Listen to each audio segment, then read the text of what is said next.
Hey, good evening AJ, good evening everybody else. This is Tiger, welcome to my stream. I tricked OBS, but now it is actually transmitting my game. So, it did not look good that we can have a stream tonight because all over the weekend we had internet outages. Every couple of minutes it returned after a couple of seconds, but that is obviously not a nice thing to have on a stream because it gets caught in many little clips and videos. And yeah, I want to have my 1 hour, 2 hour, 3 hour videos that I can put on YouTube done. So we're back in Austria. We're doing a bit more Austrian operating rules stuff. Talking about brake percentages, Bremshundertstel, we know that from German operating rules, but in Austria a lot of it is similar, but some things are actually different, and we want to have a look at this slightly different approach. We're coming back to you.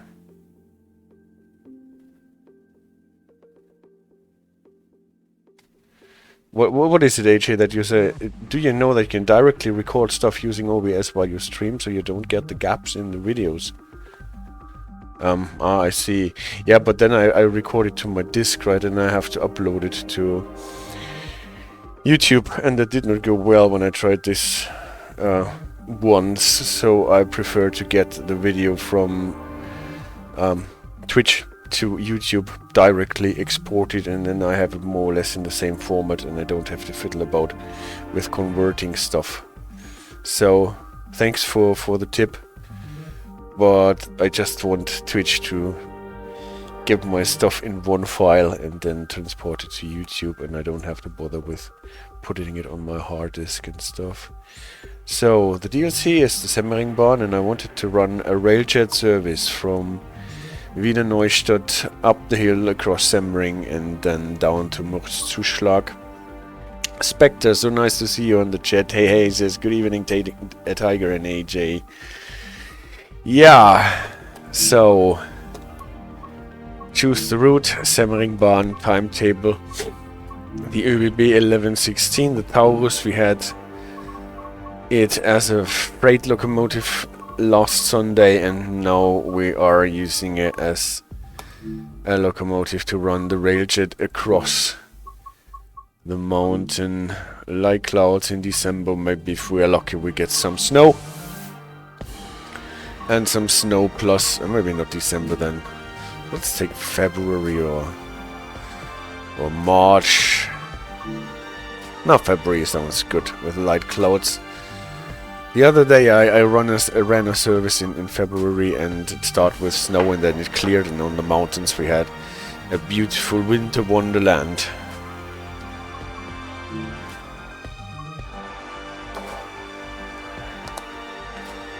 So, talking about the bug hunt video that we shot on Monday, Dovetail service accepted the video, closed the ticket, said thank you, and well, we'll see if we ever hear about this again. Oh, a picture of open-minded. Congratulations. Was very short that we could see, but I read correctly. I'm sure this was open-minded, giving here a picture with the linke Rheinstrecke, left Rhine route. So congrats for winning whatever you need to win to get a picture into this set of pictures that you get shown during the load screen. Okay. Vroom, there is CD Radar. Hey, nice to see you in the chat. And I'm starting the RailJet. We're sitting here at Wiener Neustadt.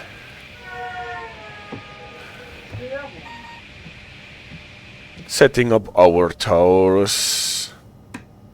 I just realized yesterday or something that with a double-headed Taurus it is okay to set the brakes on the leading locomotive and the tandem locomotive, as they call it in Austria, as far as I know. The second locomotive will just follow suit, so you don't need to plod over into the cab of your locomotive and the second locomotive and set it by hand. Train light is up, train lights are on in case passengers need some light. Oh, we might want to open the doors a bit so they can actually get on the train.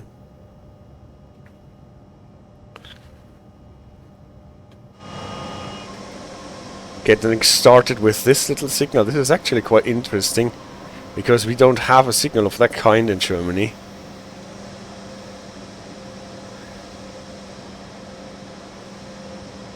We don't have an SH signal.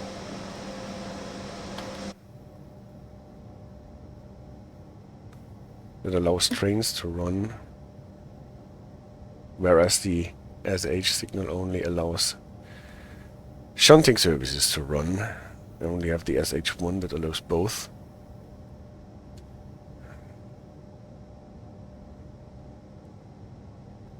At least in the west.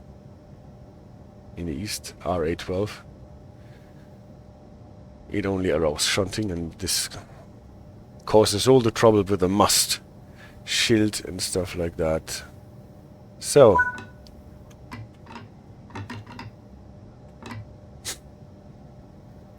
what is funny is actually that after setting the AFB, it takes so long for the electric brake to release. I don't know exactly what is happening here and what is simulated there, but releasing the electric brake is usually a thing that should not take so long, no?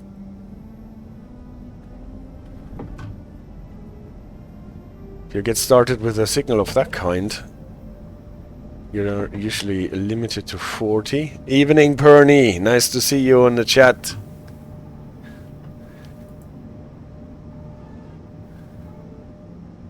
Even though we're not playing SimRail, but we will get to SimRail at least in December when SimRail is getting out of the early release phase. He made an exception this Sunday, very nice. Thank you so much. So after having cleared the Weichenbereich after an exit signal, we can release. If this is also true for the starter program, I don't know. At any rate, I will just keep to the 40 until we are out of the Weichenbereich. Now we can actually go a bit faster, I think 100 or something is allowed because the signal was a full clear. We did not get any speed restriction from the signal. The 40 was from the PZB that we were not allowed to release from,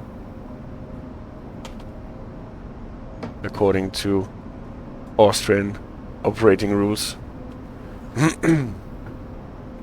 Only after having cleared an exit signal.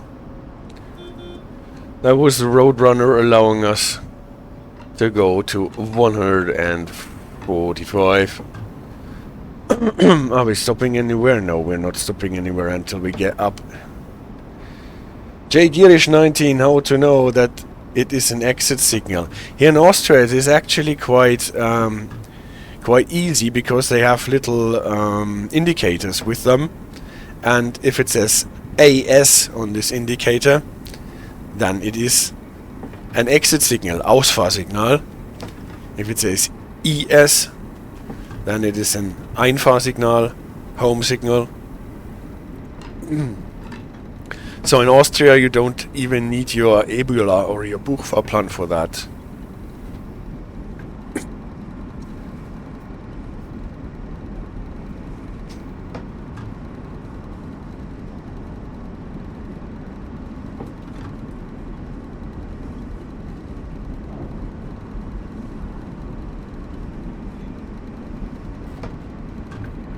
Danke, he says. You're very welcome.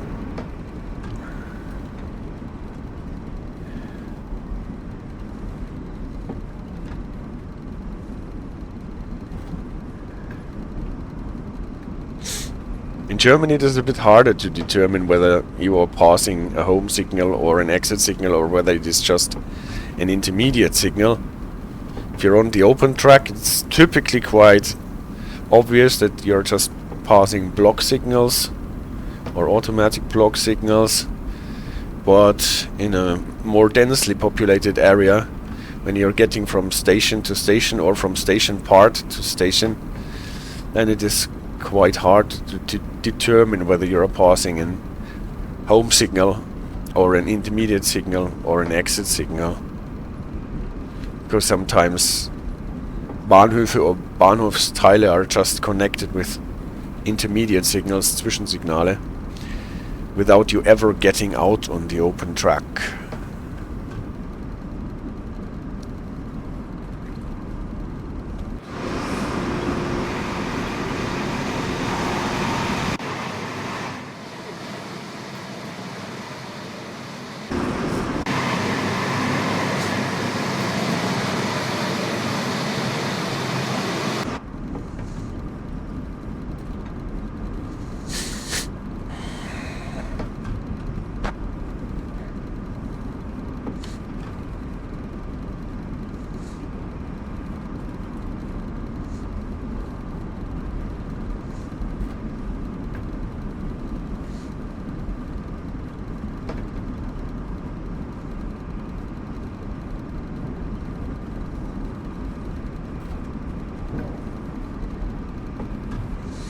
Passing St. Egyden am Steinhaus.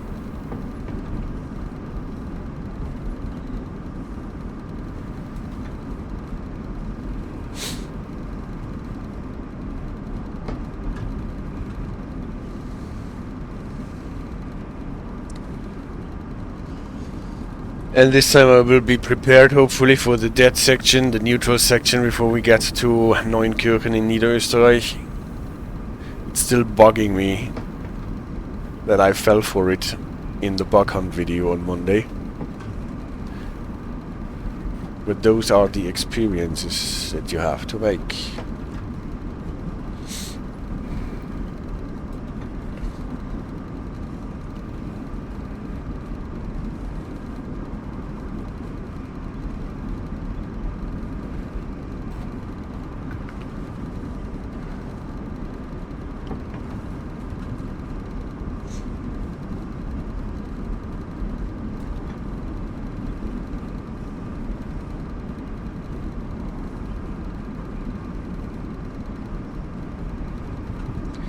And here we are for the neutral section. Main circuit breaker open and blop. Here we are. You can see the nice icon here. Main circuit breaker open. Now we've passed the end. Close it again and apply some power to get this baby rolling again. Wow, it's Sunday already. Hello, says Moon Pulsar. Nice to have you on the stream again. I hope the fact that Sunday came so soon again means that you had a nice week.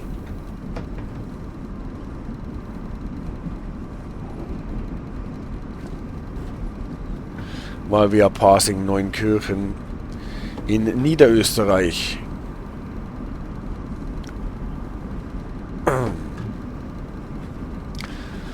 This train is actually supposed to go to Graz, where we won't reach in this DLC because we are stopping at Mürzzuschlag.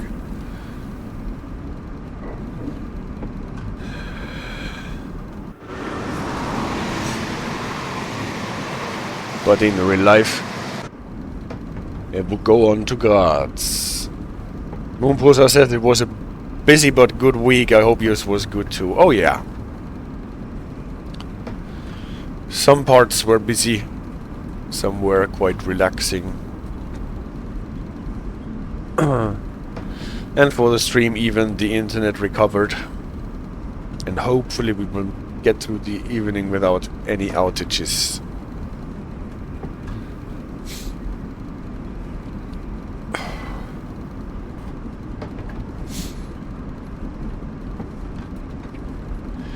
So,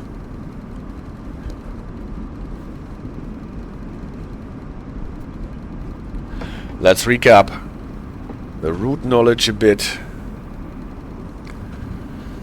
Next station that we are supposed to pass is Ternitz. And Mulprusa says, last time I had an internet outage was years ago. Well, the internet here is shaky as soon as the guys are doing some construction work down in the streets, and for some reason in our streets there is a never-ending series of construction work going on. So every now and then they seem to touch the cables, and then we have internet outages. Spectre says, have you found the mysterious ÖBB nightjet layer on Frankfurt Fulda already? Oh no, I have not. That is news to me. Does it exist? Have you found it?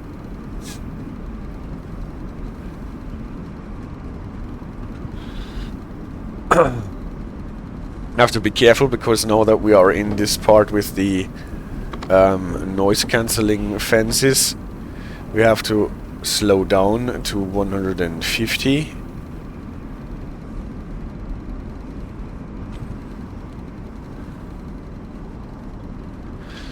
I tried doing this by coasting. That was already the announcement that in 1 kilometer we are running up to Pottschach.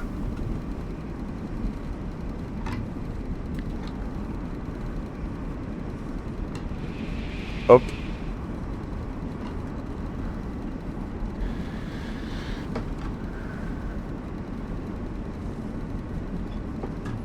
Inspector says it is just an 1116 at the back of an IC at Fulda. Ah, okay.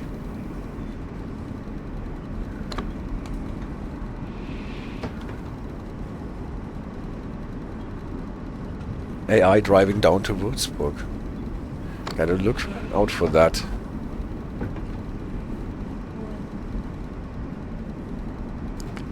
So,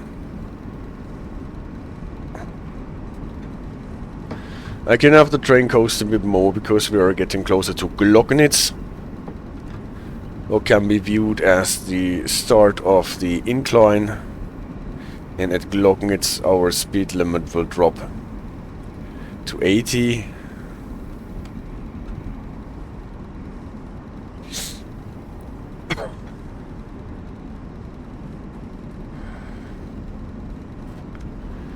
But for that we still have to go around the corner that we see up front.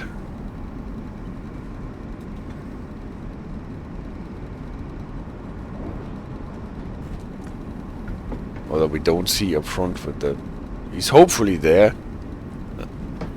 If there is no corner, then I just remembered it wrong.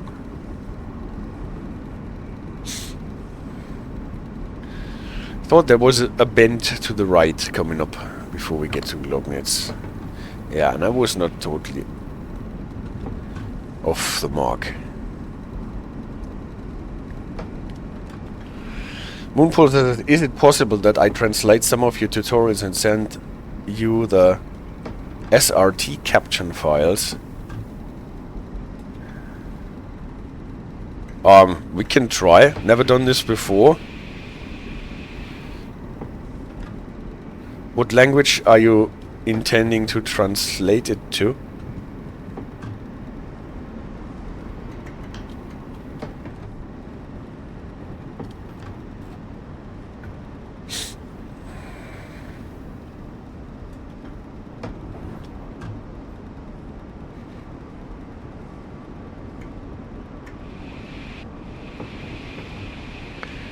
So, this is Gloggnitz.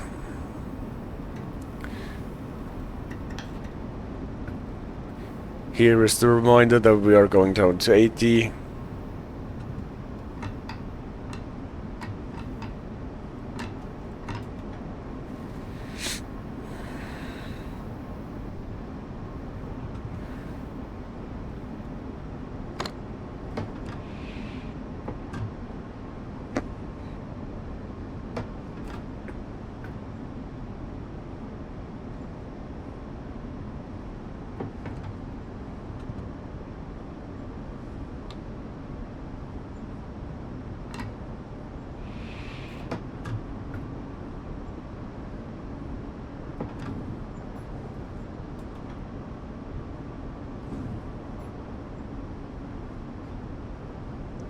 and the 80.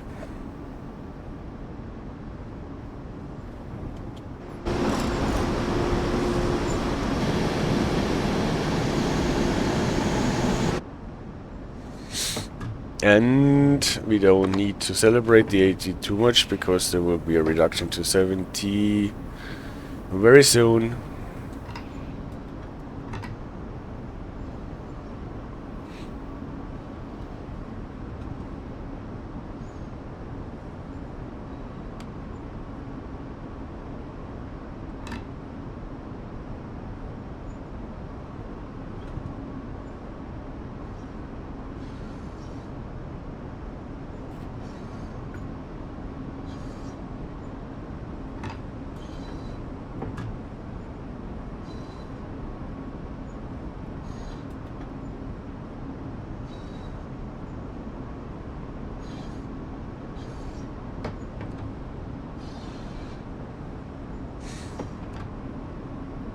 Lining up for Schlöglmühl in passing. And Moonposer says he can do Turkish and could also be English, just captioning, of course, not translating English to English.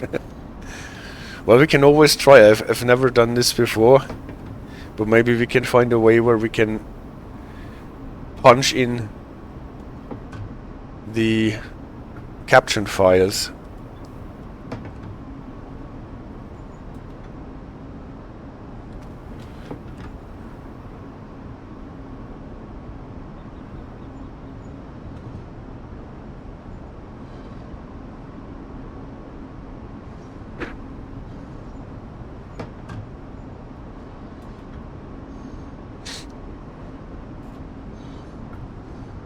So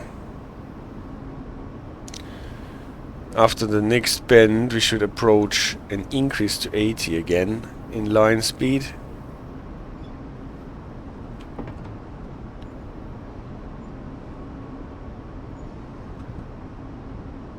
If I did not miss it already, or it is just one more corner. Ah, it's behind the corner with the house, I think.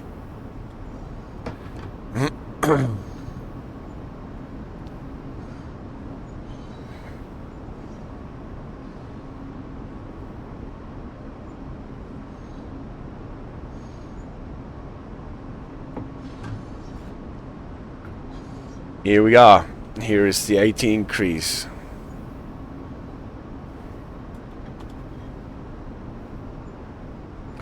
Call for the Roadrunner.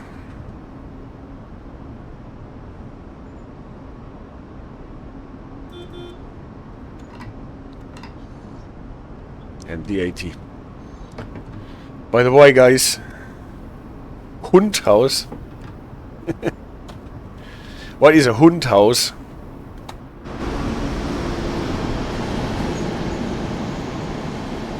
I only know a Hundehütte.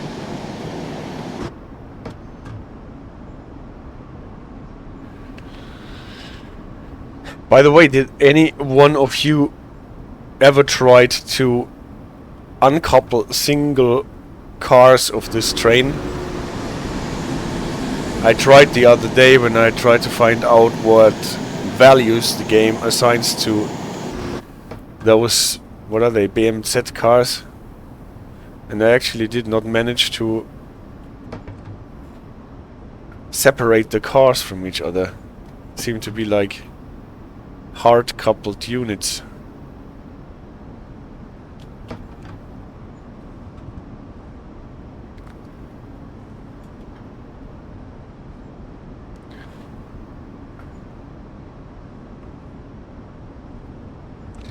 So celebrating the last spell of 80 here.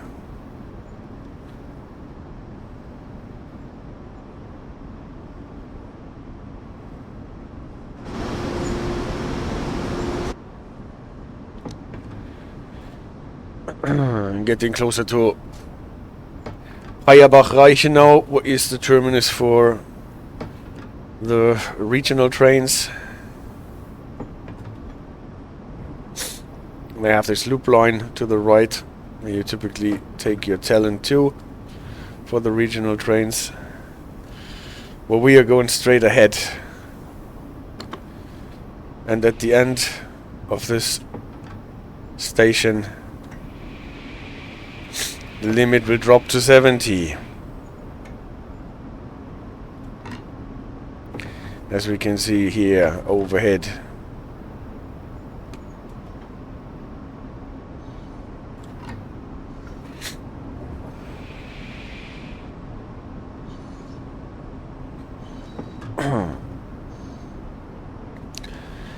And see, the radar really enjoys driving the Panther.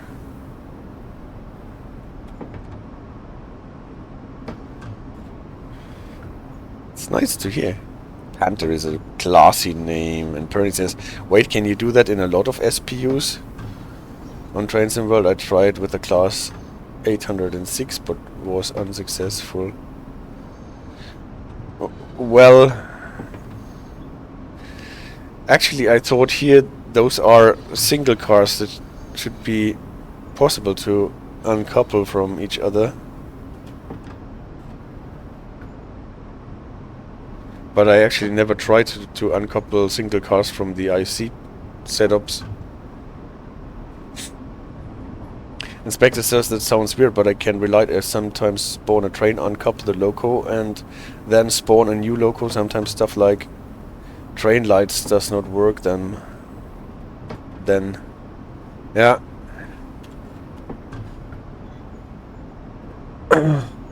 I was actually trying to figure out how the game handles the length of the trains. Because, for example, if you take one Taurus and couple it to a second Taurus locomotive, then you end up with a train made up of two Taurus locomotives that is longer than two Taurus locomotives if you run them as light engines, because the game adds like 60 centimeters for the coupling, but that is not done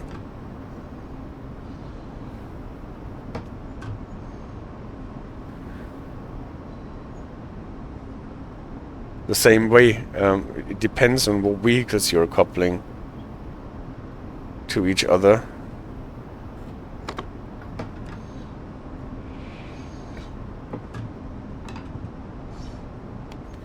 So, here at Cube, the speed limit drops to 60 mid-platform, as we can see.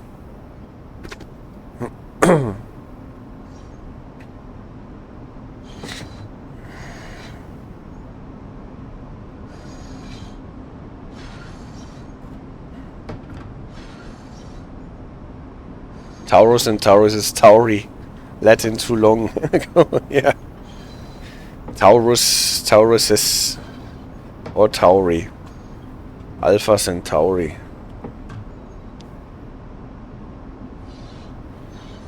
That is genitive case, right? It's the same as nominative case plural. AJ knows Latin. She should know.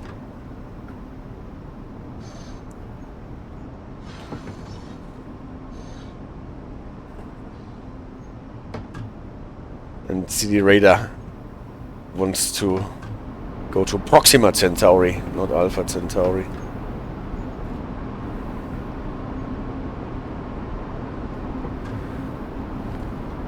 But probably not by train.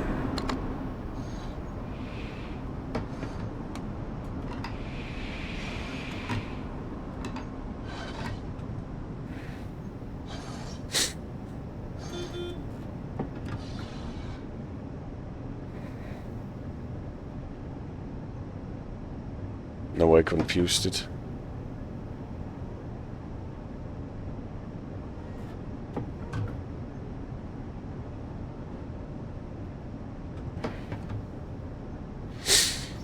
If I remember correctly, we have to stay below the 60 until we passed Eichberg. And after Eichberg we will get an increase to 70. for a short spell before we drop back to 60 before we get to Klamm-Schottwien.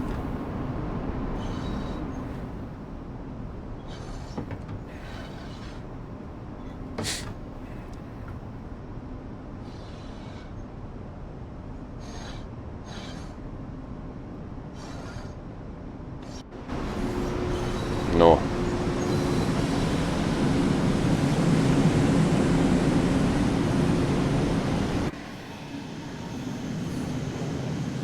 Well, so far we did not get any snow.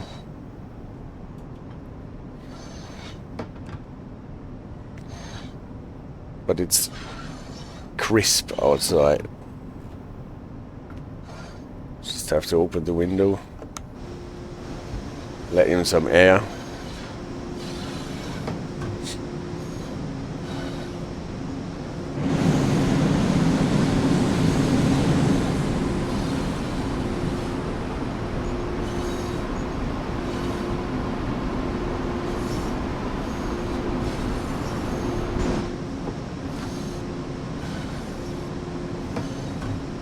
Oi, oi, CD radar. Well, we are driving what we get.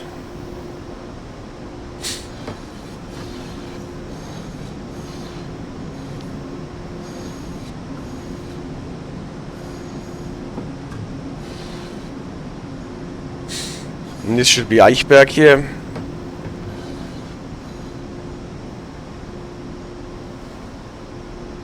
The stop with a great view when you're driving out of it.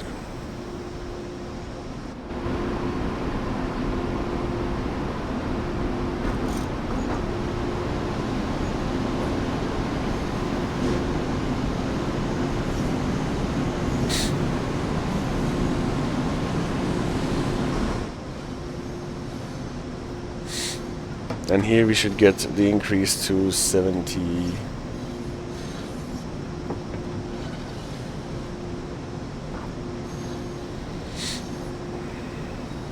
Here it is.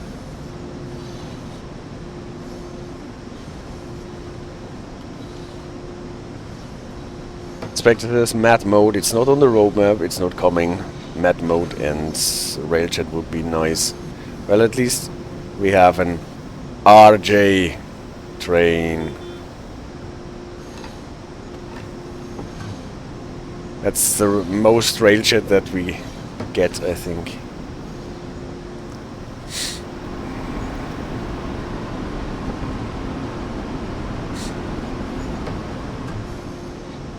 So those two little tunnels for 70. And then we drop back to 60 before we get to Klamm-Schottwien.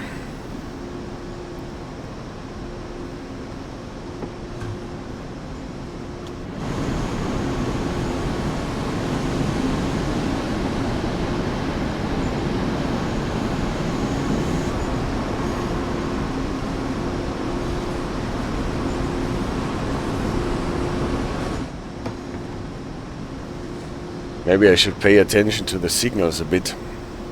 Sometimes when you're running up to Semmering you can get adverse signals or even have to stop.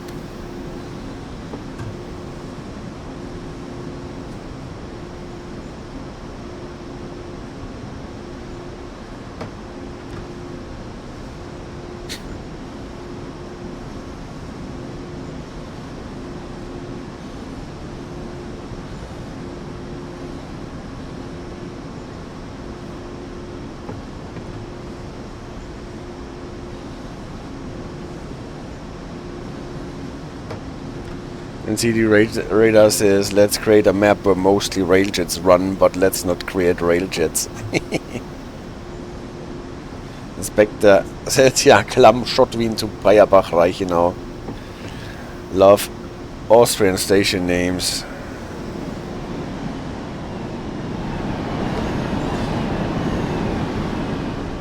You really have to check out the wiki page for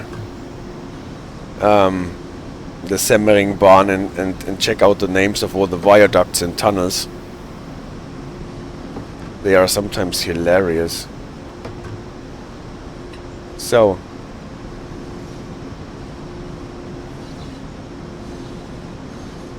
Drop to 60 incoming.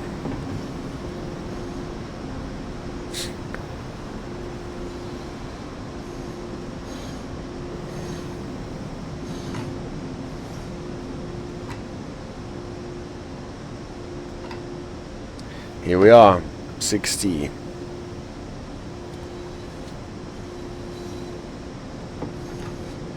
And CD Radar says, oh, I loved Payerbach panoramas.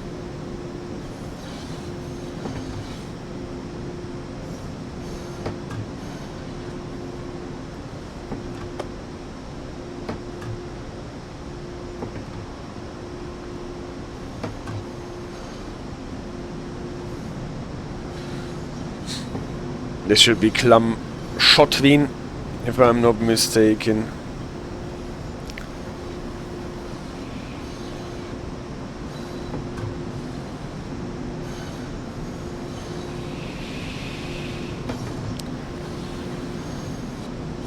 And now we are going into the incline proper.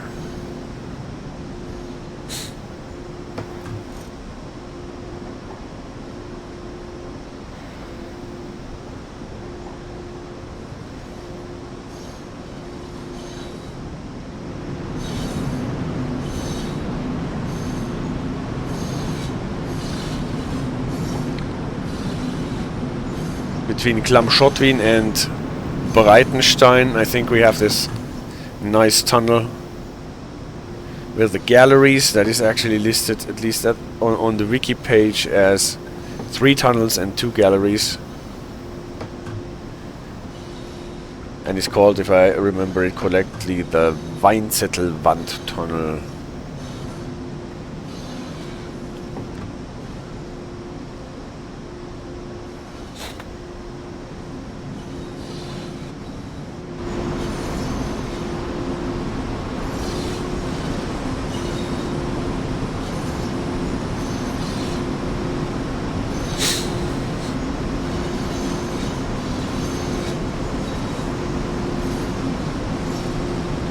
Yes, Inspector, checked it out. Rumplergraben, Krauselklause und Fröschnitzbach. Engineers must have had a blast. Yes, der Rumplergraben.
Did I see some snow?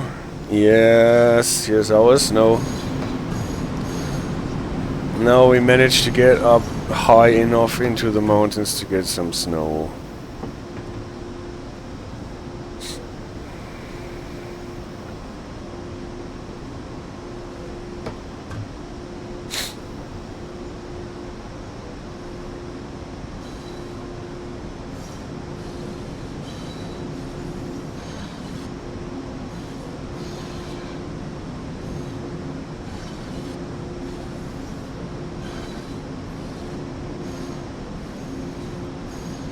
Always hard to judge whether we will be early at Semmering or late. Because especially in this part of the route we are going left, right, and so the indication for the distance as the crow flies can be extremely deceiving.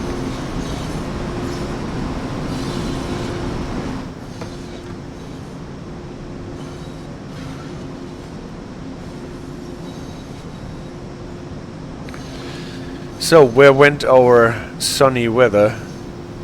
All of a sudden, we got clouds and snow. And a lone talent coming from Mürzzuschlag or Semmering. No, I don't think that any services originate at Semmering.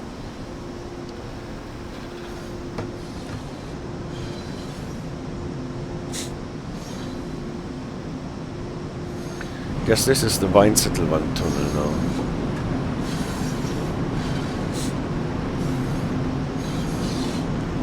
Yes. Here are our galleries.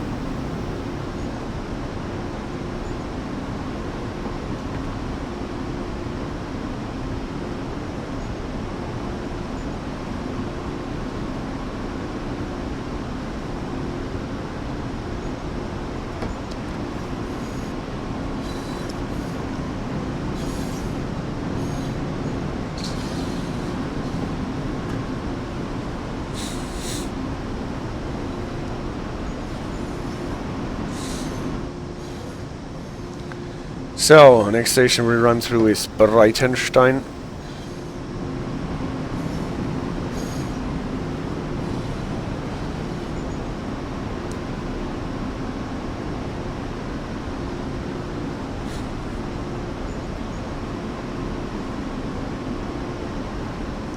And we're getting our snow properly.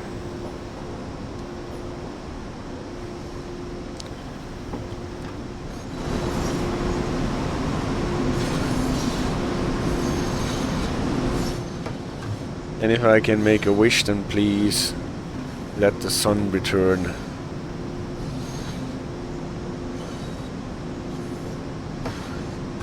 Those empty rose cars are the first announcements of getting to Breitenstein station.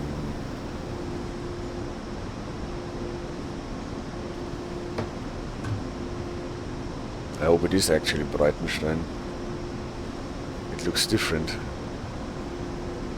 Did I forget a station? Don't know.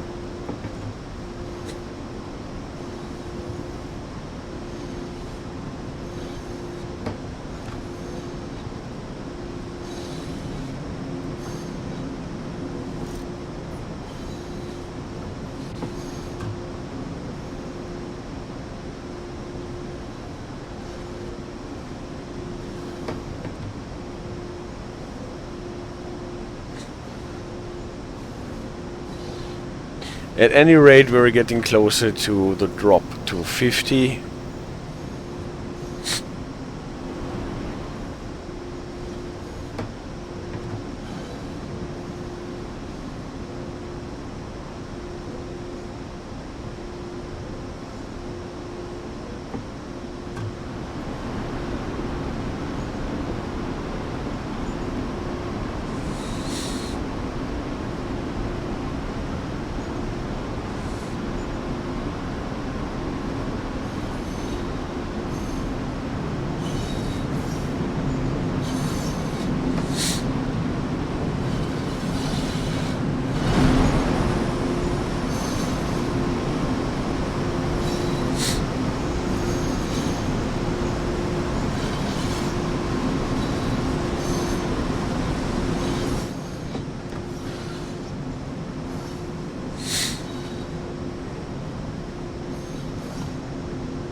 So, and now she get close to the 50 drop.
And here's the drop to 50.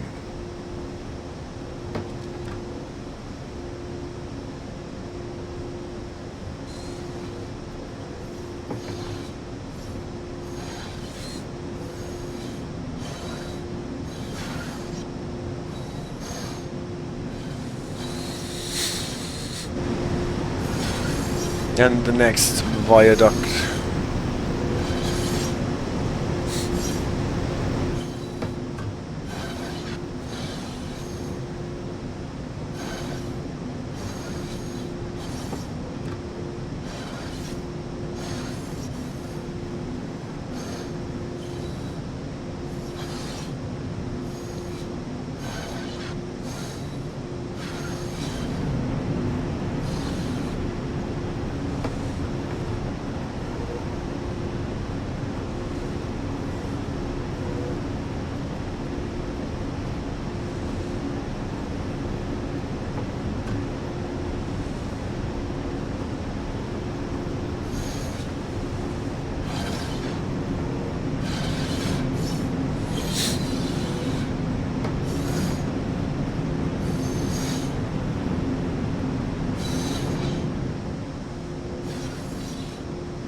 So, are we getting a signal? No, we are allowed to enter unhindered.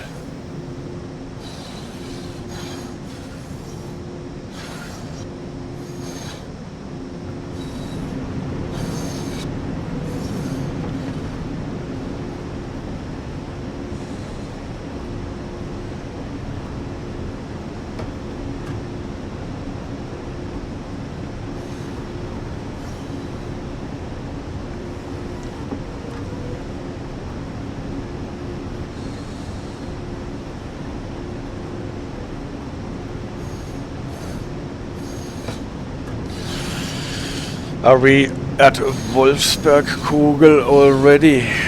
It looks like it. Wolfsbergkogel, ladies and gentlemen.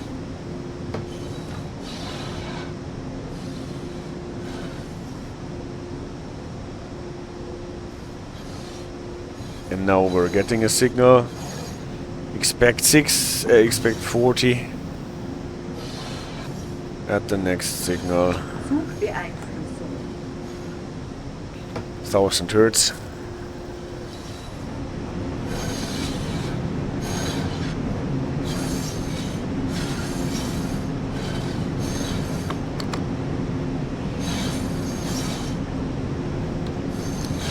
And the expect 40 is, if I remember correctly, already the starter signal at Semmering. So we don't really need to slow down to 40. Because the 40 is only that little bit across the switches before we get to the tunnel.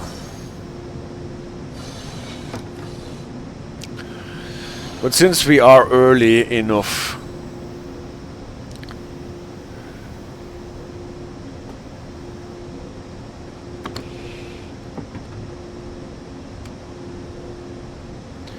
there is no haste.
Semmering. Semmering.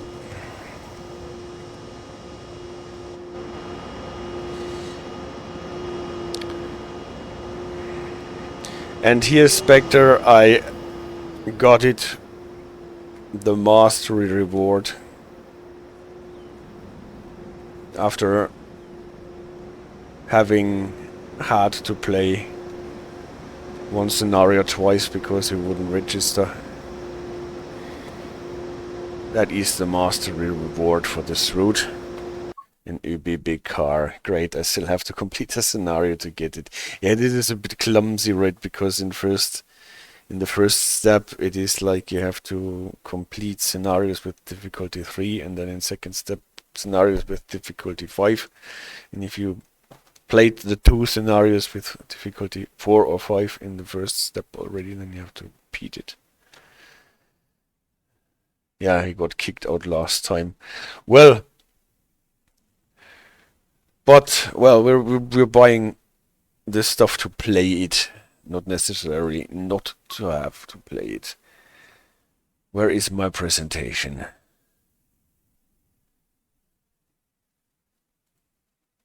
Leseansicht. So, brake percentage. You might remember 1 or 2 of my slides from the German streams about brake percentages. Bremshundertstel. There are 2 videos about the German version of it on my channel.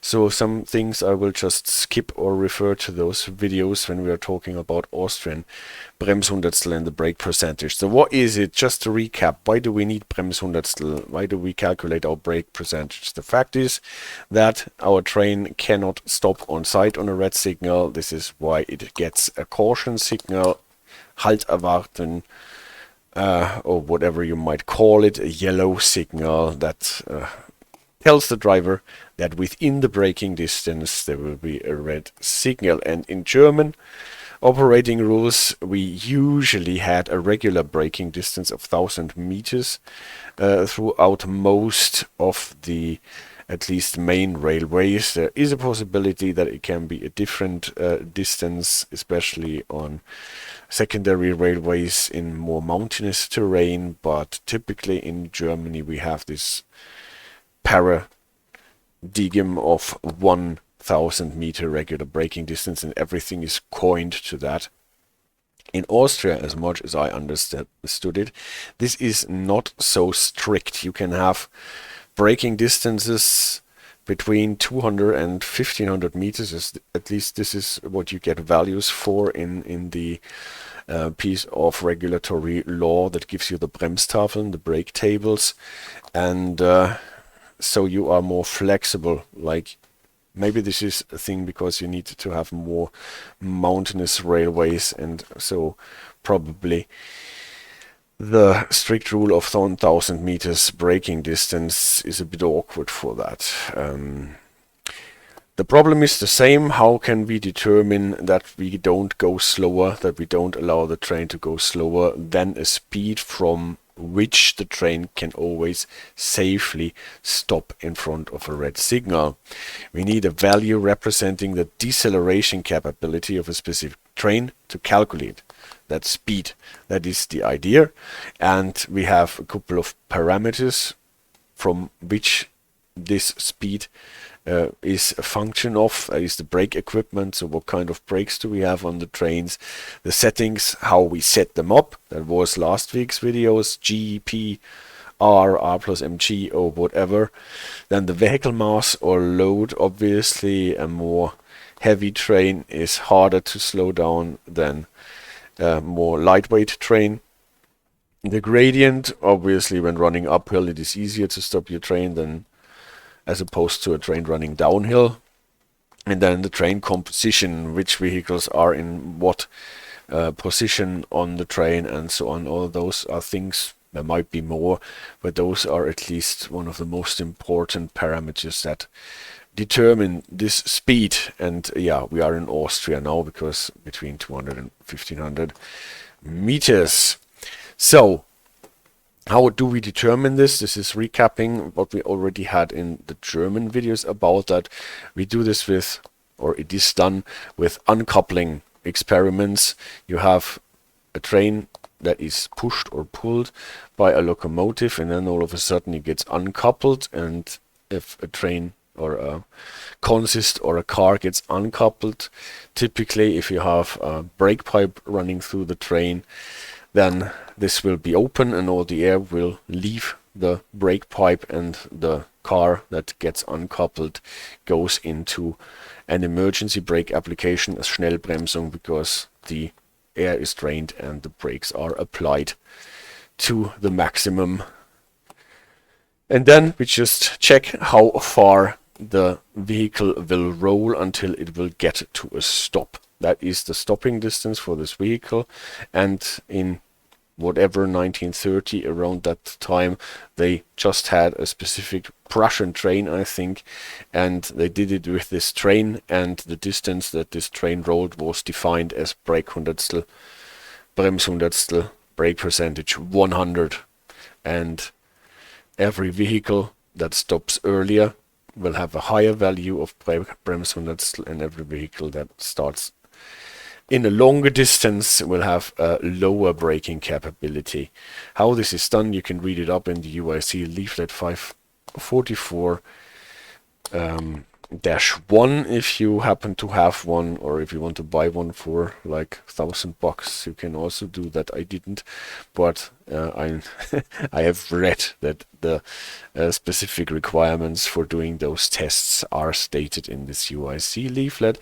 What we know is that it must be an emergency brake application, what we call in German language typically as a Schnellbremsung, not a Notbremsung. Notbremsung will be initiated by a passenger, whereas a Schnellbremsung is something that is initiated by the driver. Effect is the same, the brake pipe gets drained and all the brakes go into full application as soon as possible. We do it on level ground so that we can take the gradient out of the equation, and then we see that the stopping distance and the mass of the vehicle with the same other parameters, with the same brake settings and the same brake equipment, will be linear. So if we double the mass, then also the stopping distance will double, and this is the correlation diagram for a train with brake percentage 100. And if you have a train that stops less good, then this line will be steeper. If you have a train with more braking capability, with more than 100 Bremshundertstel, then this line will be flatter. But still, it is a linear correlation, so that we can actually calculate a value that we always multiply or divide by the mass of the train, the weight of the train on Earth. Since we are not running trains from here to Proxima Centauri or to the moon, we can just trade weight and mass more or less as synonyms, even if they are not. I know that, but in the operating rules, this is most often used as synonyms.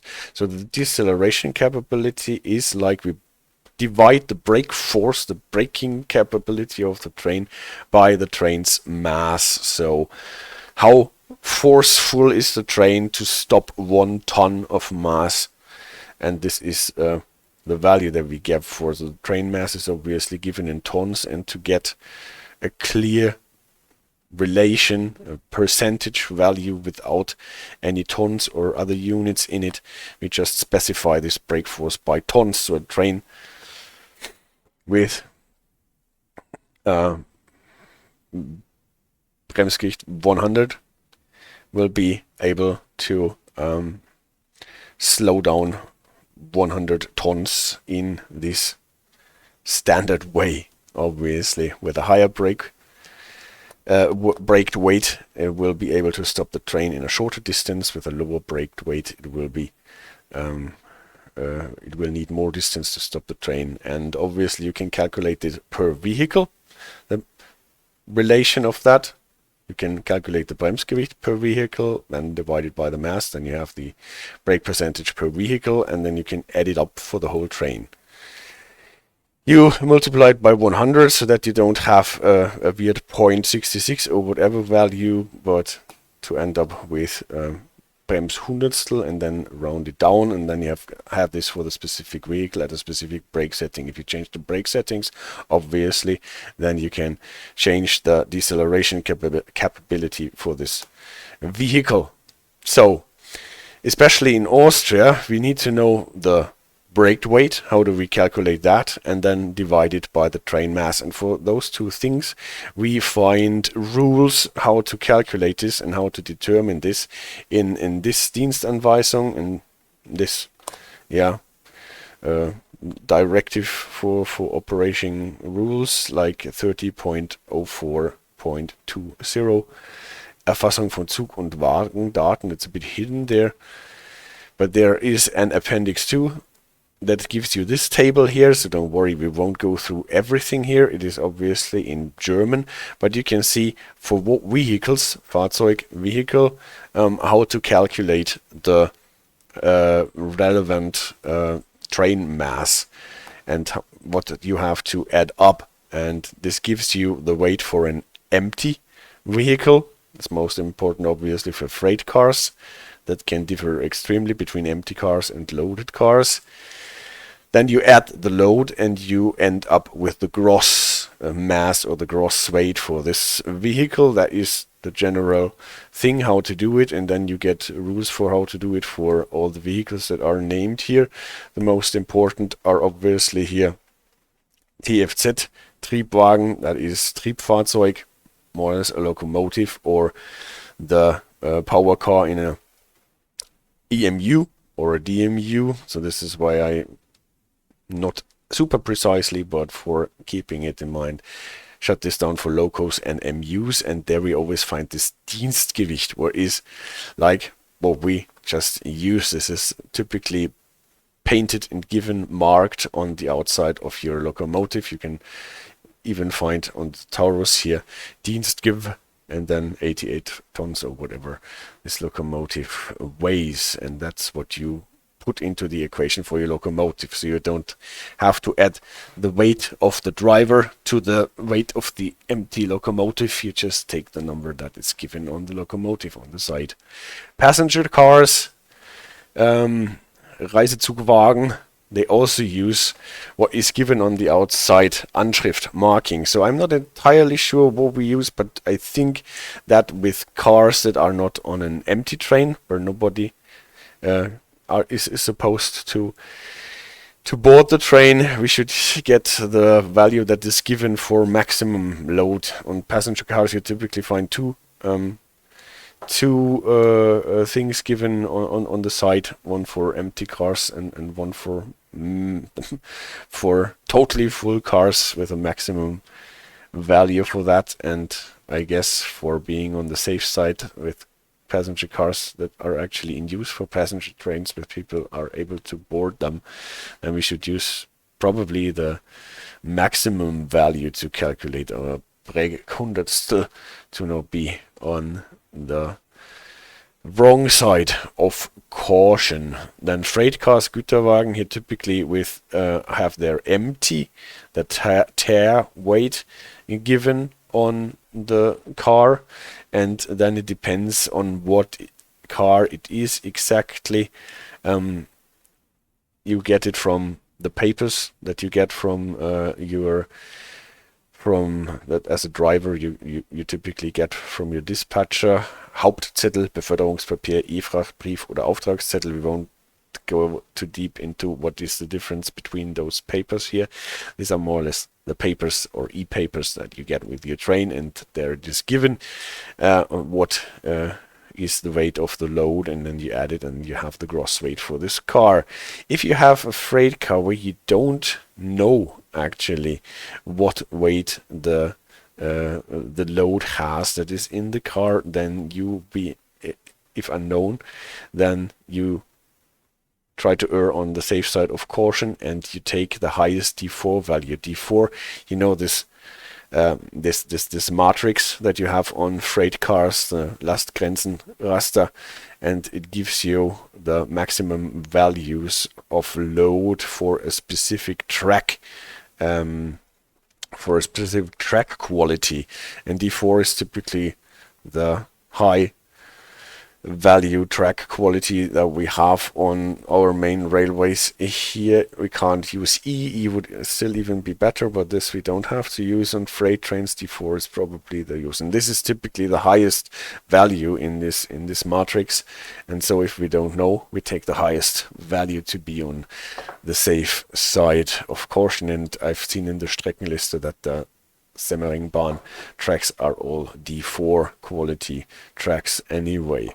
So for Stückgutwagen, those are like boxcars where you can put in pieces of cargo that are actually pieces of cargo, not like aggregate or oil or something, but things like Amazon packages or whatever you want to send. And then you have some rules for, if you don't have an actual load weight, then you put in 5 or 8 tons for those cars. And the last thing that we have here, Fahrradtransportwagen, those are cars for transporting bicycles, Fahrräder.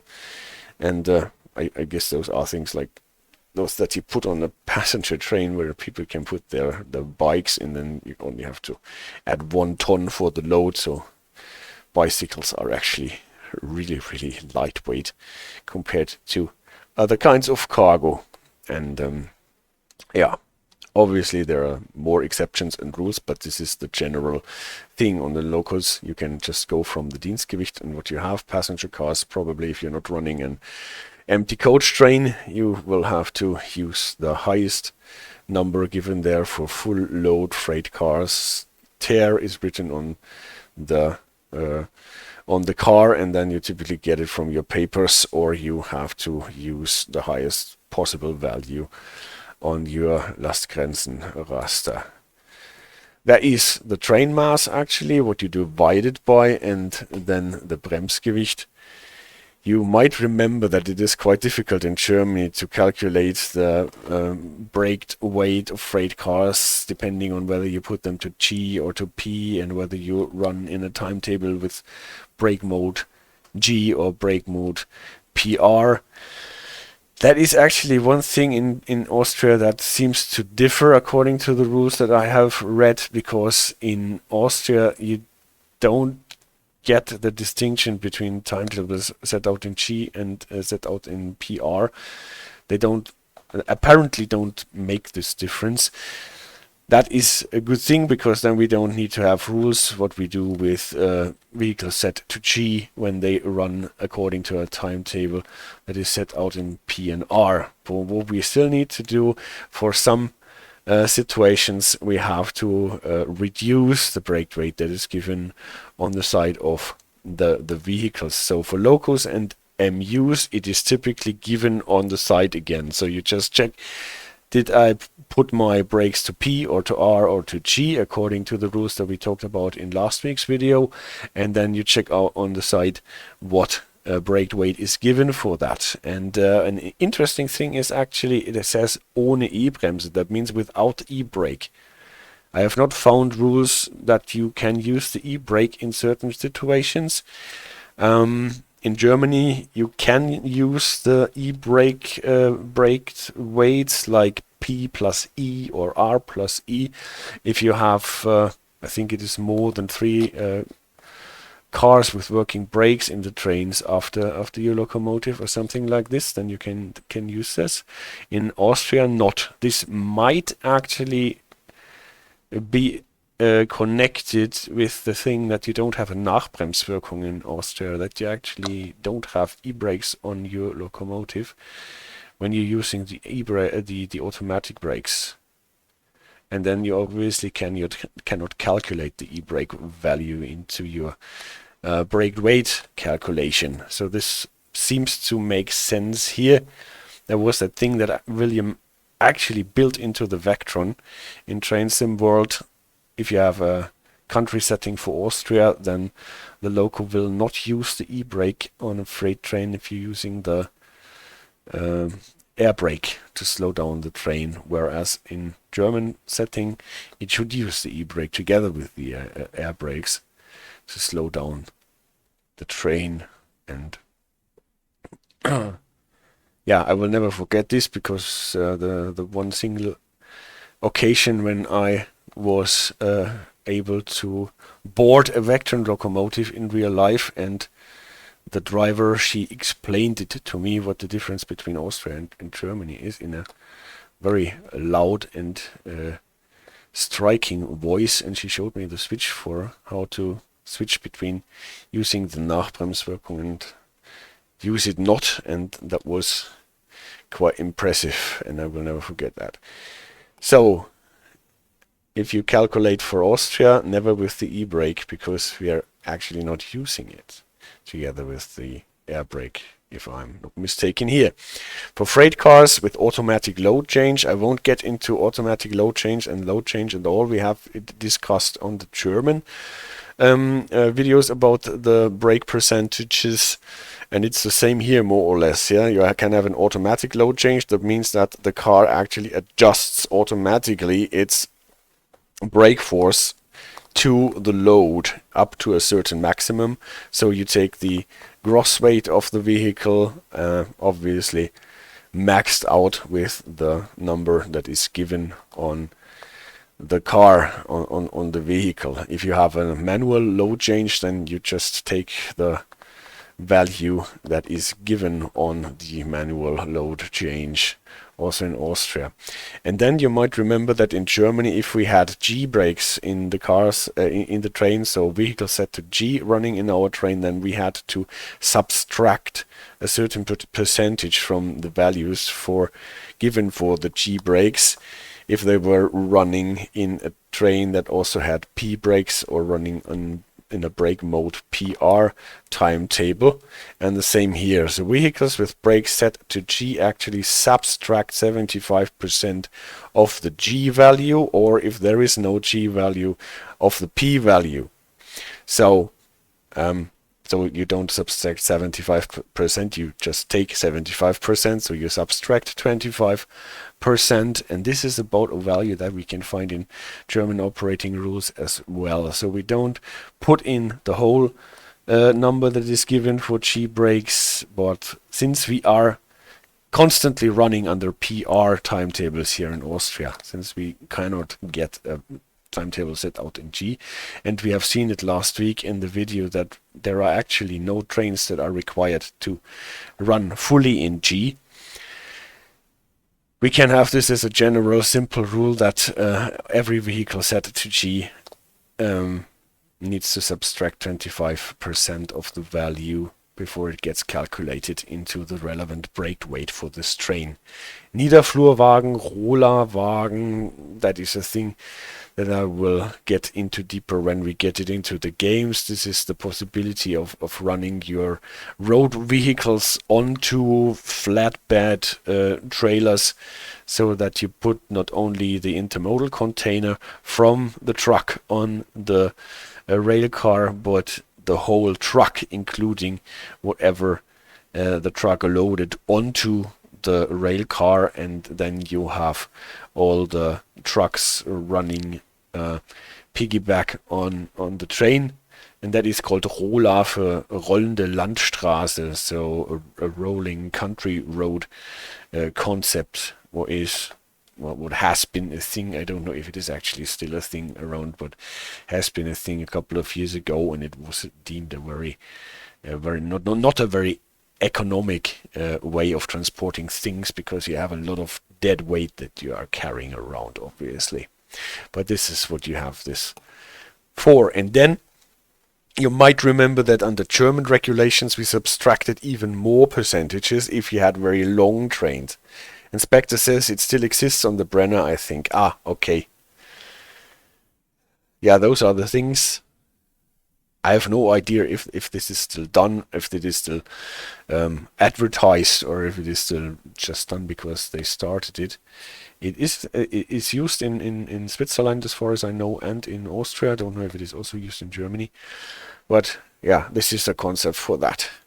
And for long trains, for extra long trains, we had to subtract even more from our brake weight stuff. And here we have still, again, as always, the distinction between passenger trains, but only if they are loco-pulled. If they are EMUs, then we don't have to do that. But for loco-pulled passenger trains, P-Züge, that are set to PR or R plus MG, typically R plus mg on the more modern ones. And on the other hand, we have freight trains, always in quotation marks, because in Austria you can have mixed trains like passenger trains and at least one non-passenger cargo vehicle or special vehicle, and then you end up with a NP, Nicht-Personenzüge, where it's typically most of the time a freight train then, and they are set predominantly in P. So this can also include long loco formations with the loco or the first 5 vehicles in the consist set to G and the rest to P.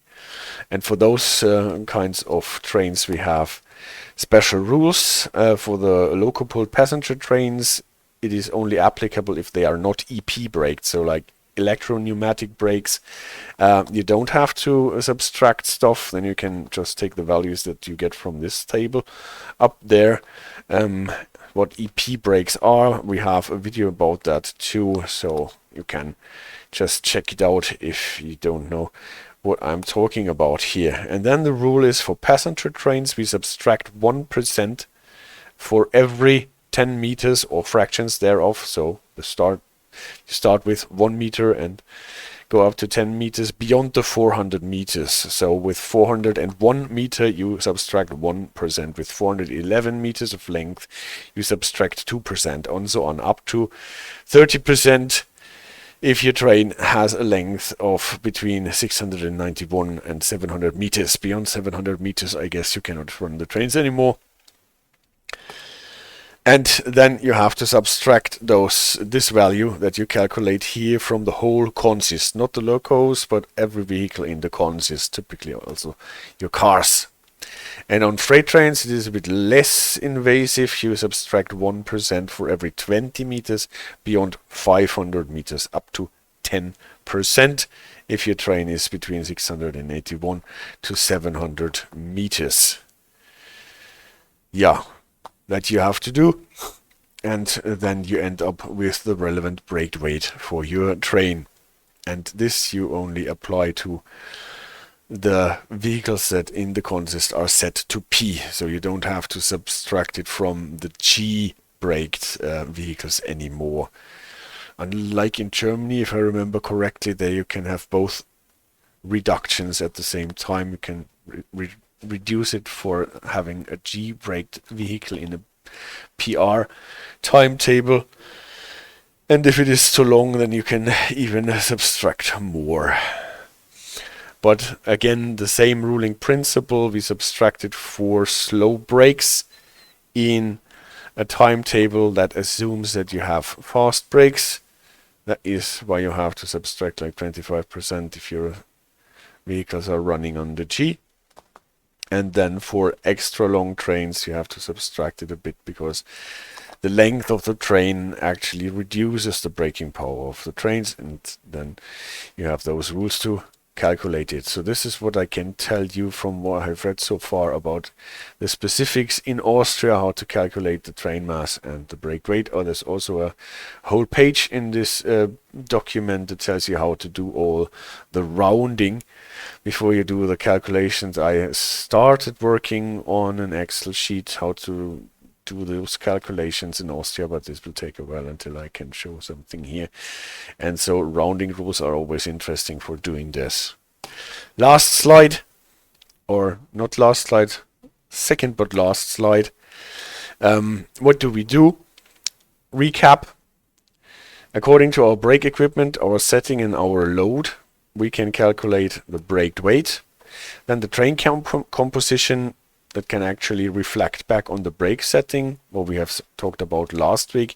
Depending on how long and how heavy your train is, you can be required to get some brakes into G, and then you can add it up and end up with the brake weight for the train.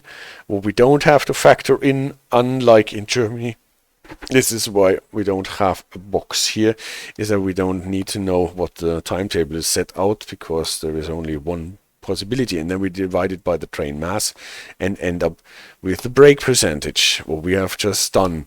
And then from the brake percentage we can jump to PZB mode in Germany, At any rate, if this is done in Austria, I'm still not entirely sure, because I don't find it in any operating rules document unless we get to this Regelwerk 50.2, what is actually a document that tells you what your trains need to be made like and what they need to be able to do if they are supposed to be allowed to run on ÖBB infra tracks, and there you can find that the PCB installation should react like this, that depending on the brake percentage your train drops into U, M and O. What is missing if you compare it to Germany? In Germany, you know, if your train is running under a brake mode G timetable, you would set it to PZB U regardless of the brake percentage. Actually, this we don't have in Austria because we don't have timetables set out in G, and actually no trains that are required to run in completely G. So this makes things a bit easier. If they actually have PZB-U trains in Austria is still a bit of a mystery. I think they do, but under PZB 60 they did not use this system somehow. But for that you would need a railway historian from Austria to actually shed some light on this completely. More interesting is, in Austria obviously, what do we do with gradients? Running uphill, running downhill, the gradient can actually make the difference, and for that we have brake tables. That was quite complicated in the German rules. It is also a bit complicated in Austrian rules. This is what you can find in the piece of regulatory law. Actually, this table is, I cut it in two and put it next to each other to make it a bit more easy to grasp, I think. At least I hope it is easier to grasp like this.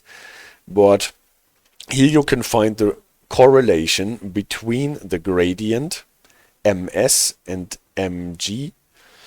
On one hand, the brake percentage of your train, what is given here with Bremshundertstel, and the speed that the train can go, and then what is new if you compare it to German operating rules, the length of the braking distance.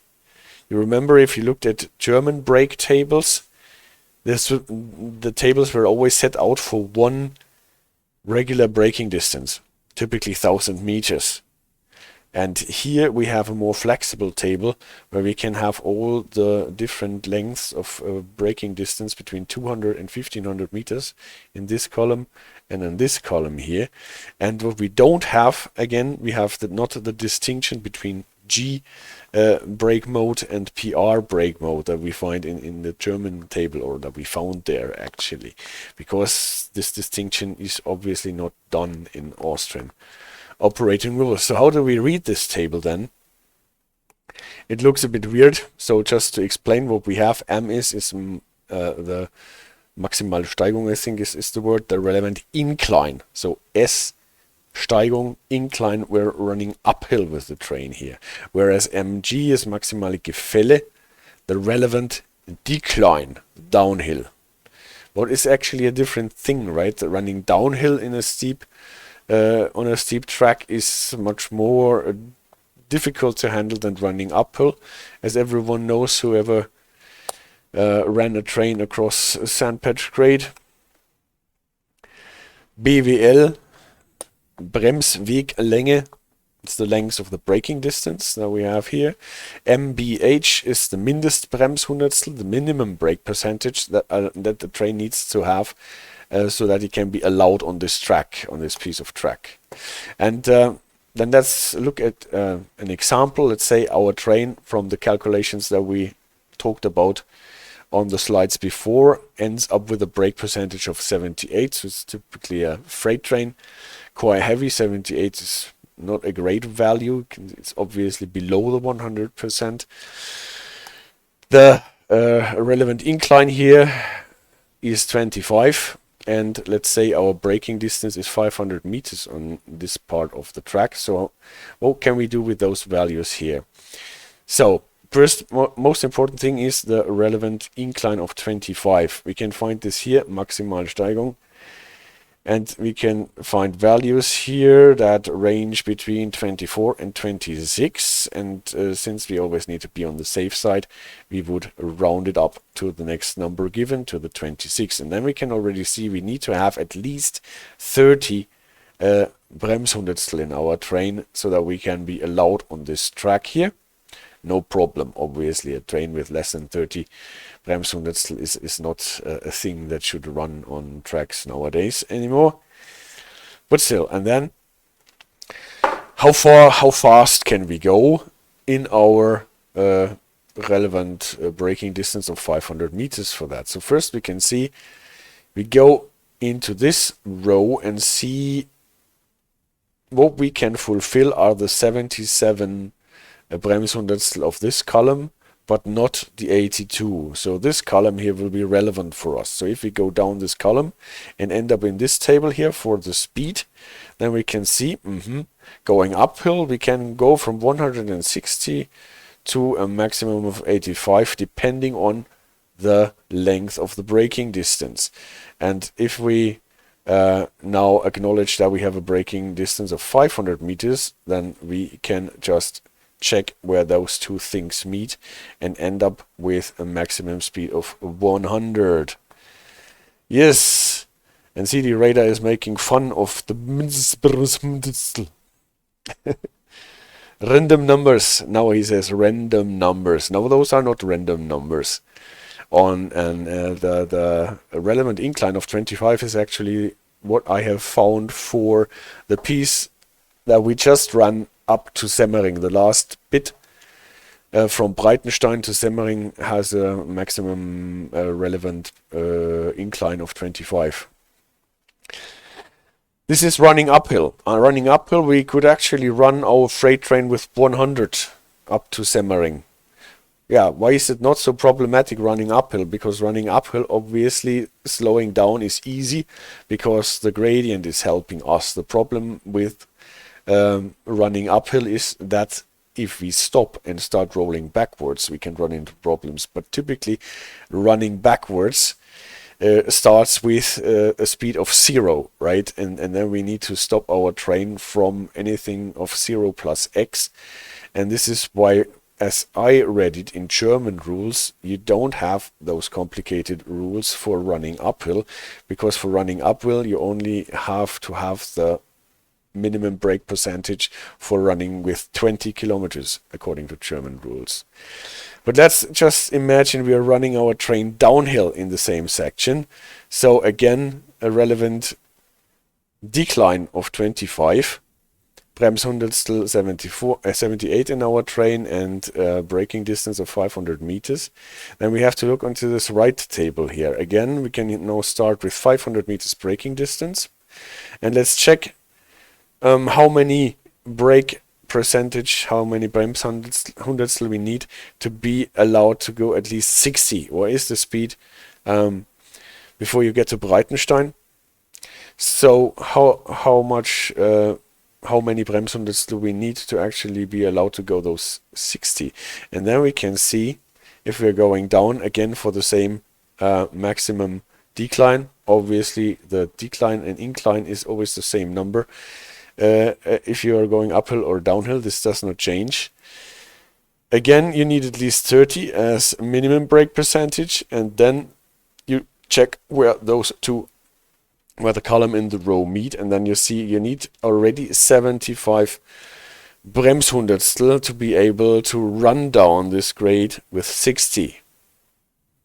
What is obviously significantly slower than the 100 that we were technically allowed to go uphill. Obviously the speed limit is slower on this piece of track, but according to this table it could be up to 100 for running uphill with this trains. So this is what we just make, just like that, right? 75, we just make this with our 78, but not the 81, but would be the next thing. So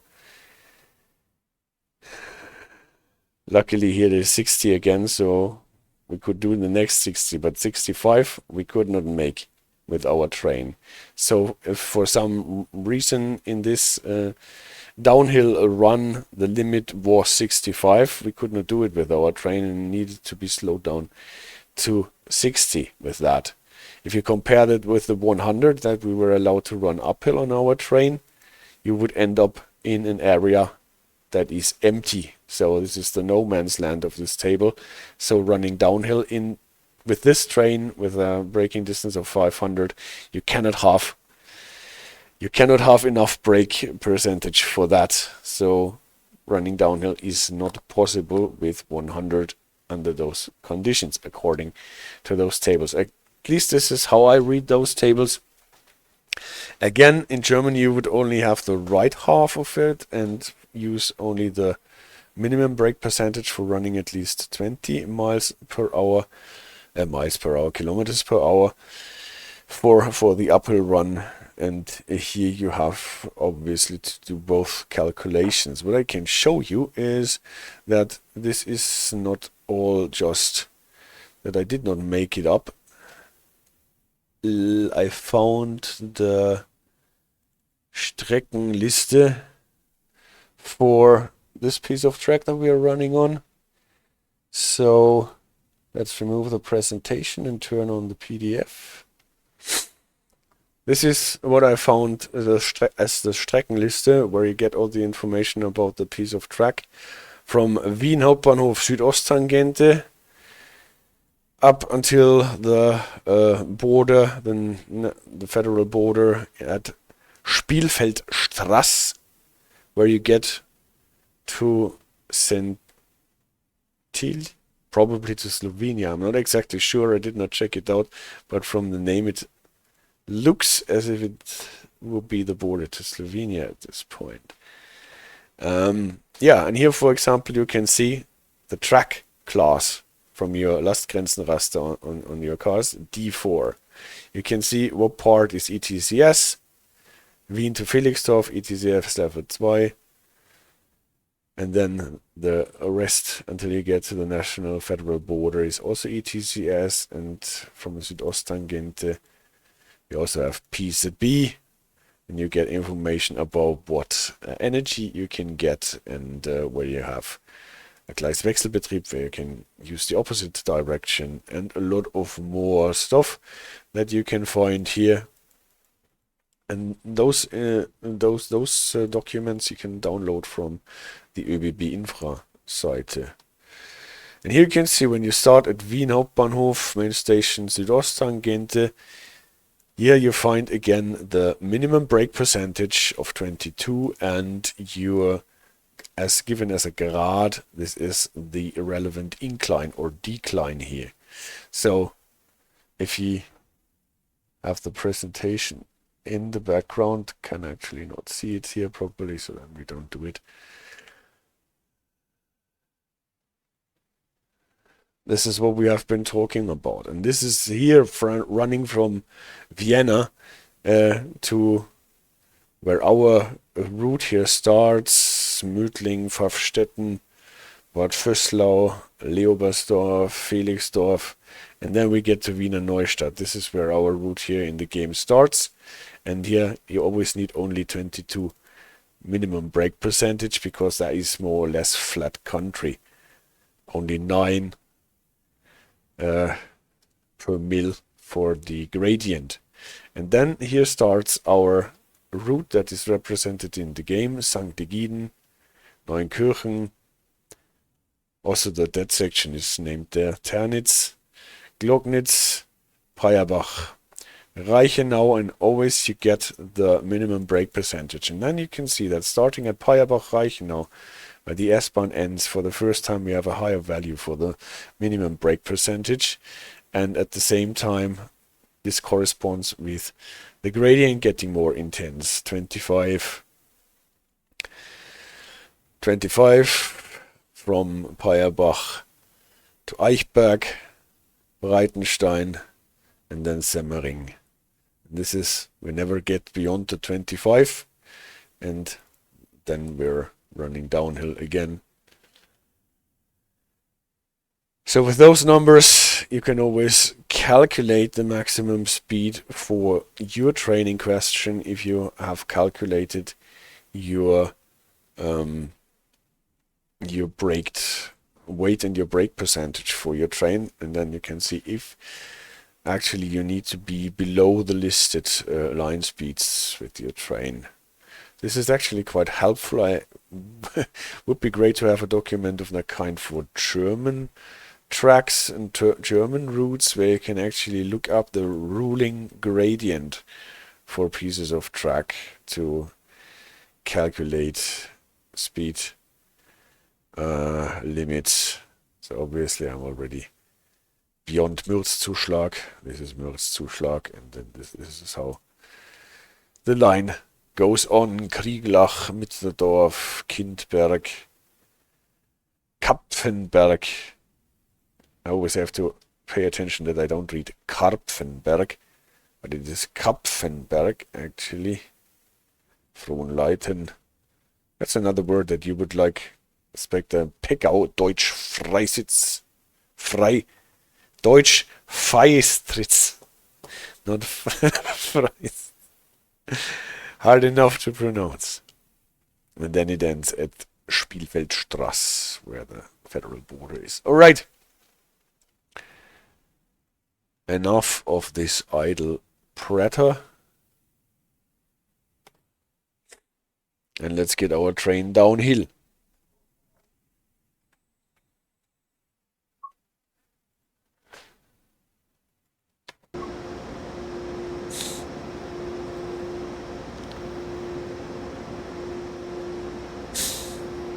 So did I not lock the doors?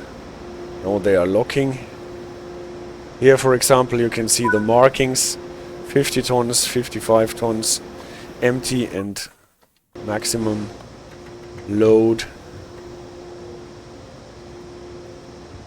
Let's check if we are still good to go. Yes, looks good.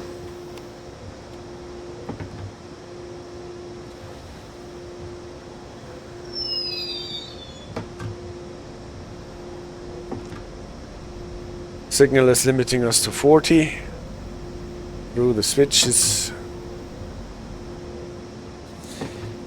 She Amadeus is CD radar, yeah.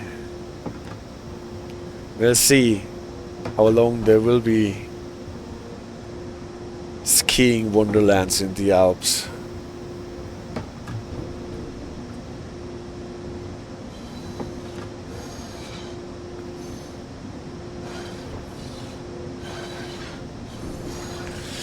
Line speed increases to 65.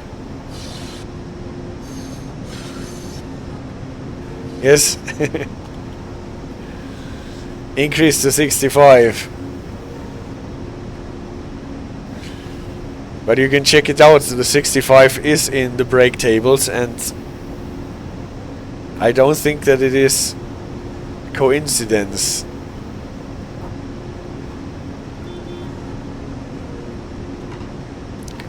Looks like tried to never get beyond the 25 per mil for the ruling gradient. And then the speeds that you can get are a function of that, I guess. So now we are in the Semmering tunnel. Not entirely sure whether it is the old one or the new one. If we are in one of them, the other one would be the one for the opposite direction. What makes me think that in former times they had only one with a unidirectional track in there.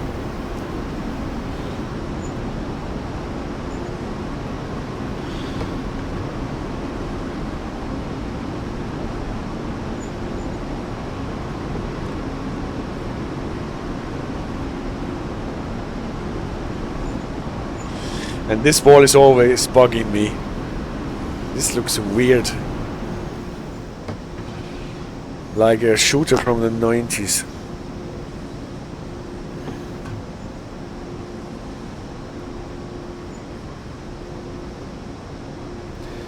Increase to 80.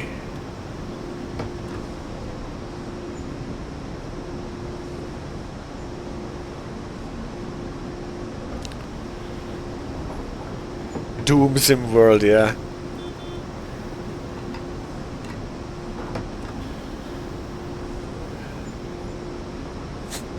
Yeah, this must be tricky sometimes to get those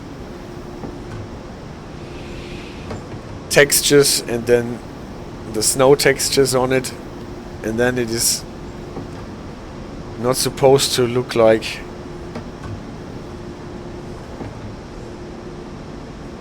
a 32-bit texture.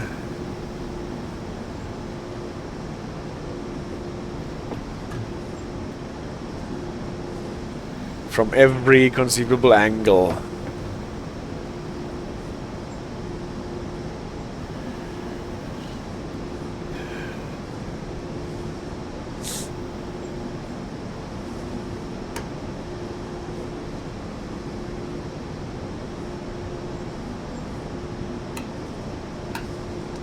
Doesn't change a lot.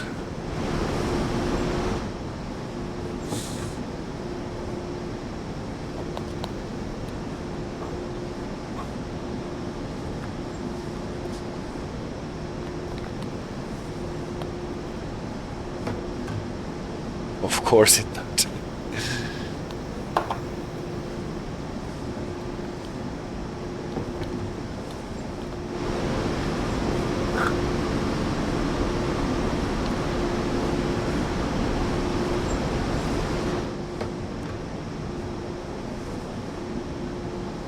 So unfortunately we're not getting the sun back out. We have to make do with the weather that we have. Steinhaus am Semmering is what we are passing at the moment.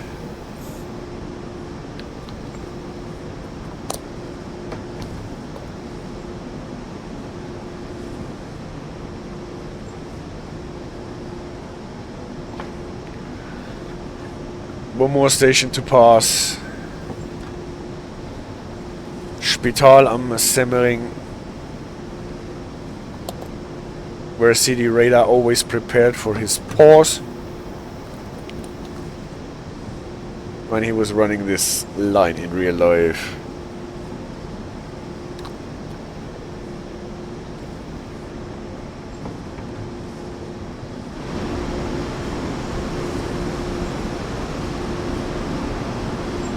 Yeah, whatever is it. Yeah, I'm not forgetting things like this.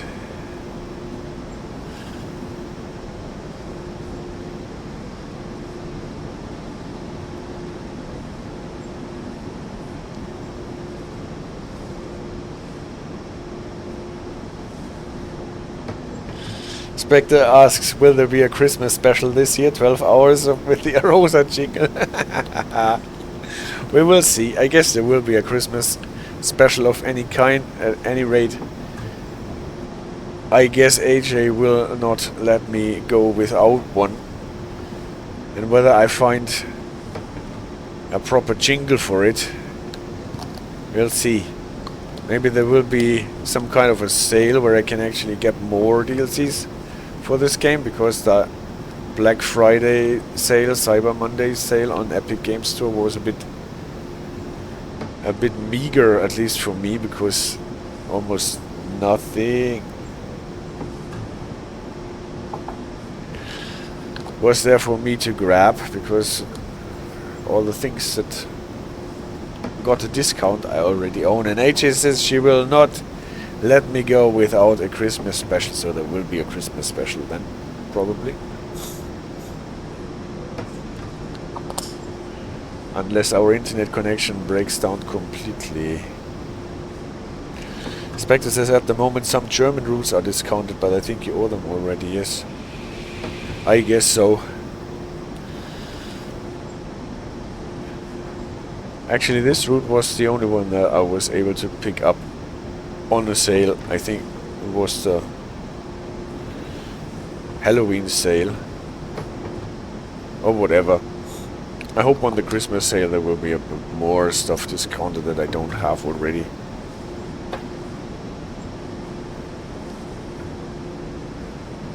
I guess the oldest route that I don't own is the linke Rheinstrecke for some reason. Maintal waren minus 80%, yeah. Well, it happened like 3 times that every time I bought a DLC, the next week or so, or at least the next sale, it was on sale for 80% off.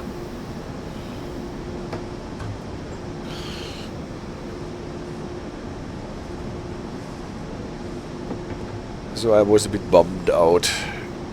And on Epic Game Store is still so far behind the discounts on Steam. But anyway, I own more locomotives and routes than I will ever be able to play, so maybe I don't need to buy every route and locomotive just right away. Doom on the right again, Spectre says, yes, Doom. But you can see it, can't you? Well, this reminds me of Doom. Or Castle Wolfenstein from the 90s.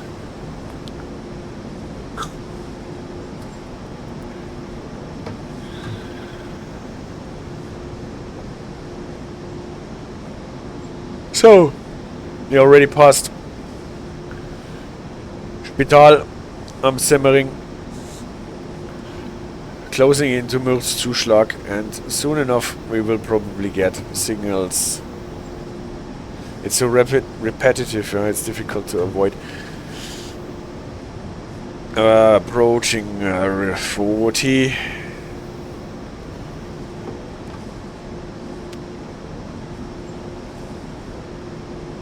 Zugbeeinflussung. 1000 Hertz. Yeah, it must be really difficult to avoid, but this texture for this wall, it just does not work. There are a lot of very great textures in the game, but this one with the snow does not really work.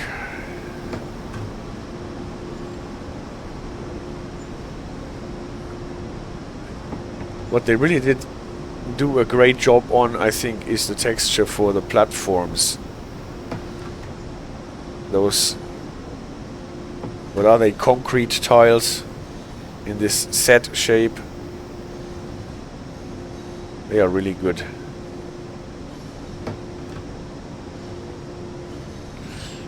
You can almost smell the moss in the joints.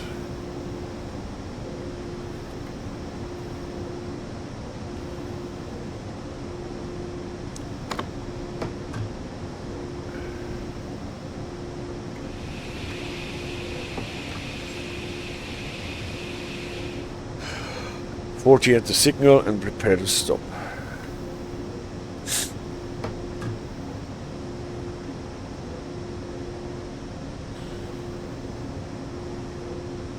Zugbeeinflussung.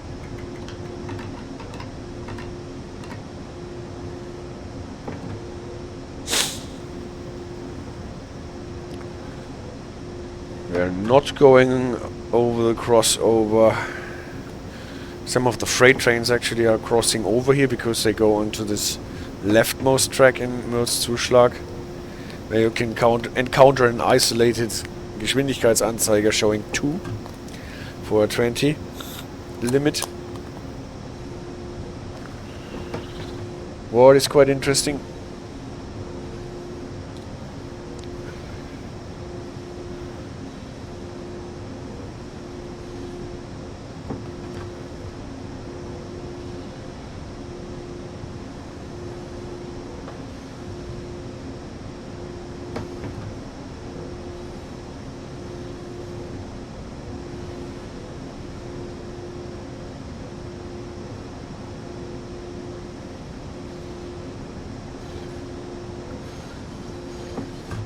I never checked if this signal that we just passed is already an entry signal.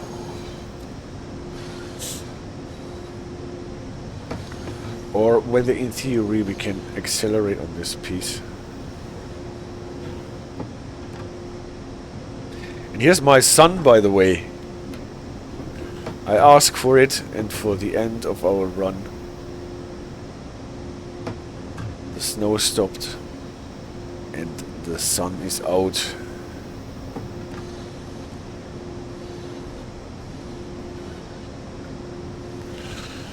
Careful, here we have 1000 Hertz on the repeater. Zugbeeinflussung.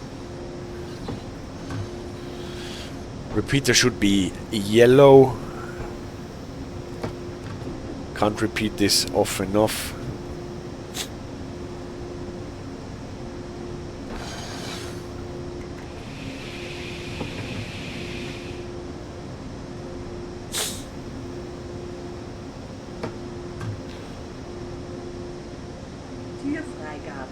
Same here.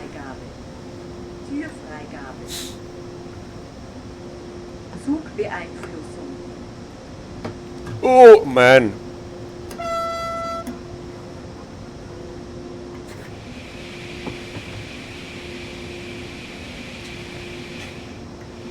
Mind the platform, yeah. Mind the gap.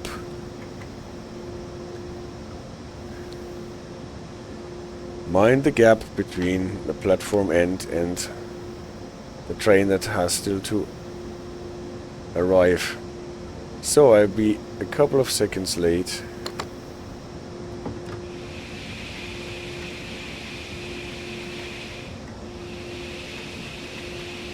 Yeah, I'm afraid I have to fill out some forms now.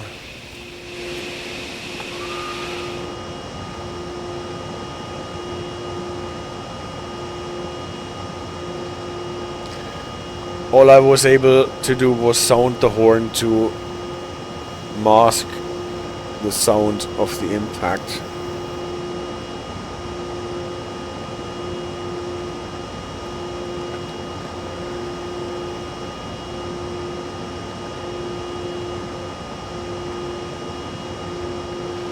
Doors are closing.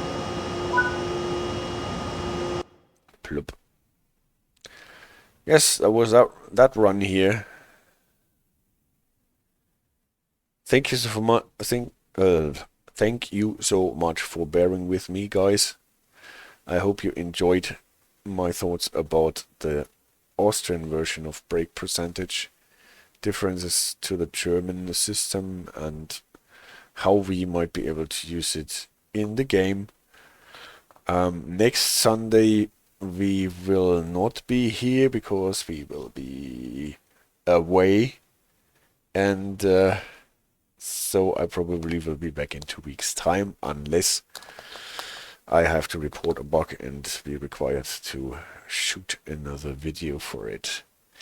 Thank you for the streams as Spectre, nice one. Thank you for the streams as AJ. Thank you guys for the support, and take care, have a nice time, and see you soon.